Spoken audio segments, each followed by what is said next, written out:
உதகையில் மார்ச் 29ஆம் தேதி முதல் ஜூலை 1ஆம் தேதி வரை வெள்ளி முதல் திங்கட்கிழமை வரை 4 நாட்கள் சிறப்பு மலை ரயில் இயக்கப்படும் என தெற்கு ரயில்வே அறிவித்துள்ளது. நீலகிரி மாவட்டத்திற்கு ஏப்ரல் மே மாதங்களில் கோடை சீசனின் போது ஆண்டுதோறும் லட்சக்கணக்கான சுற்றுலா பயணிகள் வருகை புரிவது வழக்கம். இந்நிலையில் ஏற்கனவே இயக்கப்பட்டு வரும் மலை ரயில்களுடன் கோடை சீசனுக்காக சிறப்பு மலை ரயில்களும் அறிவிக்கப்பட்டுள்ளன. அந்த வகையில் மேட்டுப்பாளையத்திலிருந்து உதகைக்கு வெள்ளி மற்றும் சனிக்கிழமைகளில் காலை 9:10 மணிக்கு சிறப்பு மலை ரயில்கள், உதகையிலிருந்து மேட்டுப்பாளையத்திற்கு சனி ஞாயிற்றுக்கிழமைகளில் காலை 11:25 மணிக்கு சிறப்பு ரயில் இயக்கப்பட உள்ளது. அதேபோல உதகை கேத்தி இடையே வெள்ளி முதல் திங்கள் வரை காலை 9:45, 10:30 மணி மற்றும் பிற்பகல் 3 மணிக்கு சுற்றுலா சிறப்பு ரயில் இயக்கப்படும் என சேலம் ரயில்வே கோட்டம் தெரிவித்துள்ளது.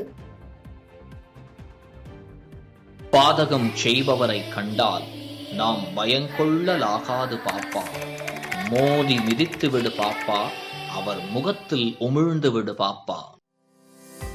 அண்மை செய்திகளை உடனுக்குடன் தெரிந்து கொள்ள இணைந்திருங்கள் இயம்நாடு தொலைக்காட்சியுடன்.